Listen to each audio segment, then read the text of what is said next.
इन तीनों चैप्टर्स में सबसे कम सवाल इसी की हैं। पार्टनरशिप एक्ट के मुताबिक पार्टनरशिप एट विल और पर्टिकुलर पार्टनरशिप में बताएं इसका क्या मतलब है, आप बता देंगे। नंबर उनके पास नहीं है, उन्होंने कहा हम 2 नंबर हमारे पास हैं, लेकिन आप जितना लिखना चाहें आप लिख दें। तो वो बड़े थोड़े से नंबर के लिए उन्होंने पूछा। ABCD पार्टनर्स हैं जो आपस में 4:3:2 से प्रॉफिट शेयर कर रहे हैं, ये तय किया हुआ है उन्होंने डी को एडमिट कर लिया कि आ जाओ तुम भी हमारे पार्टनर बन जाओ। In the absence of any agreement बताएं वो फ्यूचर के प्रॉफिट्स कैसे शेयर करेंगे। ए को बुला तो लिए उन्होंने, यानी कि किसको बुलाया, डी को, ABC, ये 4 ये 3 ये 2, यानी 4/9 3/9 और 2/9 ये इनका आपस में शेयर है। ये कहते हैं मिस्टर डी तुम भी आ जाओ मिल के बिजनेस करते हैं, और डी को बताना भूल गए कि उसका शेयर क्या है। तो जब एग्रीमेंट खामोश हो तो अजम्पशन क्या है, बराबर, 4 लोग हैं, इसको असूलन 25% शेयर मिलेगा। जो 75% बच जाएगा उसका ये इसी रेशियो से आपस में डिवीजन कर लेंगे। आइडियली इन्हें चाहिए था कि उसे आके बताते कि अब हमारा चारों का क्या शेयर होगा। तो अगर एग्रीमेंट खामोश हो तो हम नॉर्मली अज्यूम करते हैं कि पार्टनर बराबर का हिस्सेदार है। क्लियर? तो ये कॉमन सेंस वाला इन्होंने एक सवाल बीच में पूछ लिया। Sharing net profit usually create a very strong inference that parties have form a partnership. लेकिन कुछ सिचुएशन में ये फैक्ट के प्रॉफिट शेयर हो रहा है, इससे ज़रूरी नहीं होता कि वो बंदा पार्टनर भी बन जाए। उन सिचुएशन की एक लिस्ट दे दें। वो जो लिस्ट हमने पढ़ी थी कि कौन कौन लोग प्रॉफिट ले रहे हैं लेकिन वो शेयर पार्टनर नहीं है। मुनाफ सोल प्रोप्राइटर है, business of selling cooking oil कर रहा है होलसेलर्स को। इसने एग्री किया कि वो लारी को इन बिजनेस में फॉर्मिंग टर्म्स पे वो कर रहा है। मुनाफ एक अकेला बंदा था, उसने कहा कि जी मिस्टर लारी आप आ जाओ मिल के काम करते हैं। लारी जो है वो कैपिटल नहीं लेके आएगा और वो कोई लॉस भी नहीं शेयर करेगा, लेकिन वो 1.5 लाख जो है वो लेगा अगर कोई नया क्लाइंट लेके आता है, और वो 40% प्रॉफिट का हिस्सा लेगा, और वो सारी पावर्स एक्सरसाइज कर सकता है जो एक पार्टनर फर्म में करता है। उन्होंने कहा बताओ क्या पार्टनरशिप कॉन्स्टिट्यूट हुई है या नहीं। आइडियली आप कहें पार्टनरशिप में 5 बातें होती हैं, 5 लिख दें। फिर कहें कि यहाँ शेयरिंग ऑफ प्रॉफिट नज़र आ रही है, बिजनेस नज़र आ रहा है, 2 या 2 से ज़्यादा बंदे नज़र आ रहे हैं, वो सारे काम एक दूसरे के लिए कर रहे हैं, सारी पावर्स है वो नज़र आ रही है। क्या चीज़ नहीं समझ आ रही? एग्रीमेंट भी है, सब कुछ तो नज़र आ रहा है, कैपिटल नहीं लेके आया। क्या हमने पढ़ा था कैपिटल लाना शर्त है? कैपिटल लाना शर्त नहीं है। और लॉसेस बेयर भी नहीं कर रहा, ये भी शर्त नहीं है। हमारी शर्तें सारी पूरी हो गई। अगर एक आध में डाउट हो तो आप कहें 4 पूरी हो रही हैं, अगर 5वीं भी पूरी हो जाए तो ये पार्टनर्स हैं।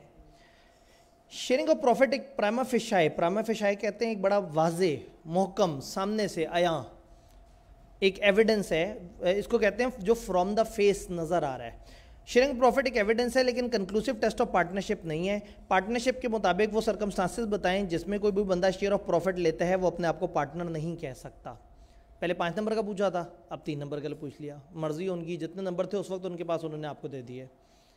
एक्स जो है वो टेक्सटाइल बिजनेस कर रहा है पास्ट बहुत सारे सालों से, उसने रिसेंटली वाई को बीच में शामिल किया है, वो एक्सपर्ट है टेक्सटाइल डिज़ाइनिंग में। एक्स और वाई ने एग्री किया है कि वाई एडवाइस करेगा मुख्तलिफ इशूज़ पे, वाई को जो है 35% प्रॉफिट मिलेगा, लेकिन वो ना कैपिटल लेके आएगा और ना ही day to day business affairs में हिस्सा लेगा, साइलेंट पार्टनर होगा। बताएं इनके दरमियान पार्टनरशिप है या नहीं है?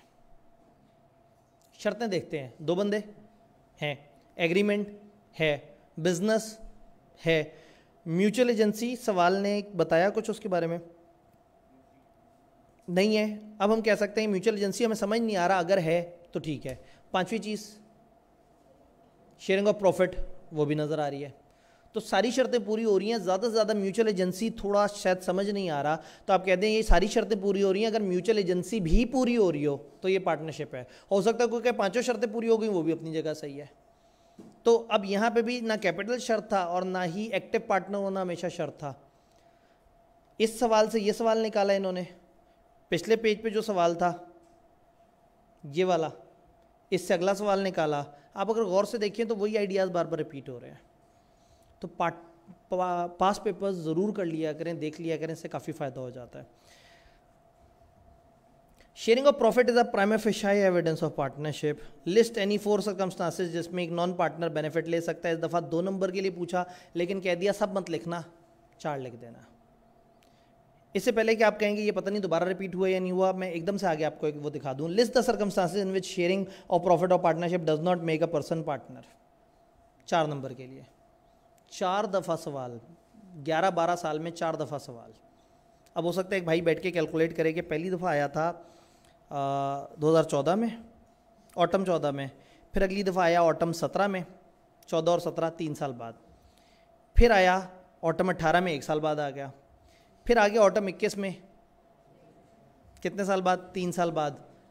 तो अब 1 साल बाद या 6 महीने बाद, और ये सवाल हमेशा ऑटम में आता है, किसी इस किस्म के एनालिसिस से दूर रहना है। इंतहाई फजूल हरकत होती है ये बड़ा ही रैंडम कम्बिनेशन होते हैं। ऐसा नहीं होता कि ऑटम के एग्जामिनर जो है वो कोट पहन के बैठा हुआ था तो उसके जहन में उस तरह के सवाल आ रहे थे, और स्प्रिंग का एग्जामिनर जो है वो और मूड में बैठा हुआ था। तो ये हरगिज़ ये वाली हरकतें नहीं करनी। मैं इसलिए आपको दिखाया कि इस तरह के अंदाजे नहीं लगाने। बहुत सारे फ़िलासफ़र फेसबुक पे आपको मिलेंगे, वो ऐसे फ़लसफ़े बयान करेंगे, आपने दूर रहना है, ठीक है। ये कोई वो नहीं है। आपने जब सिलेबस ही इतना सा है तो उसमें कौन सी सिलेक्टिव स्टडी करनी। हाँ, एक बात ज़रूर तय है कि ये मुझे पता लग गया कि आइए अपने ये 4 दफ़ा सवाल पूछा है तो ये तो मुझे याद होना चाहिए। और अगर 2-3 दफ़ा वो पूछा कि बताओ पार्टनर है नहीं है, तो इनमें से एक दफ़ा का सोल्यूशन देख लिया और अपने अल्फाज उसके करीब करीब के बना के रख लिए।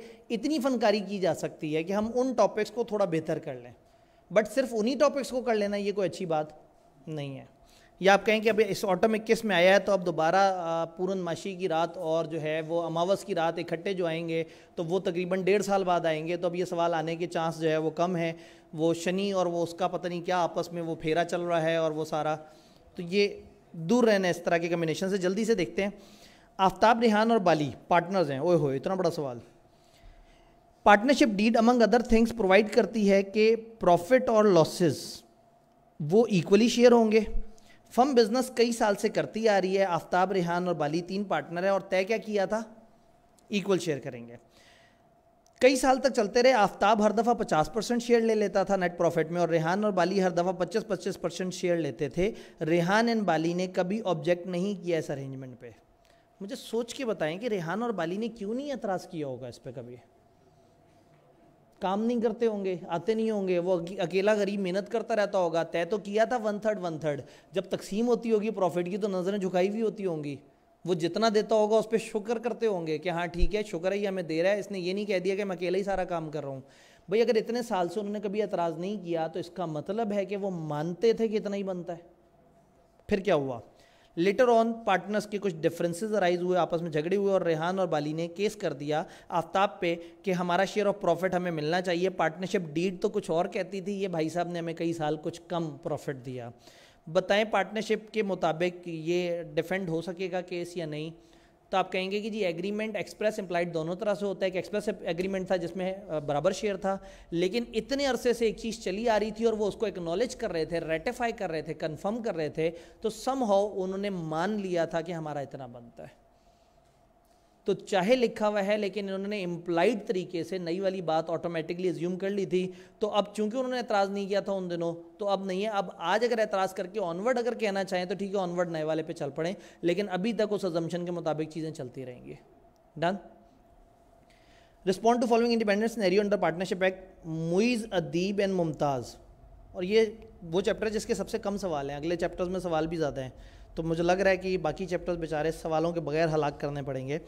मुइज़, अदीब और मुमताज़ पार्टनर्स एक फर्म में। अदीब मर गया, 2 रह गए। Muiz and Mumtaz continue the business and agreed to give 10% share of profit to business to the widow of Adeeb as एनविटी।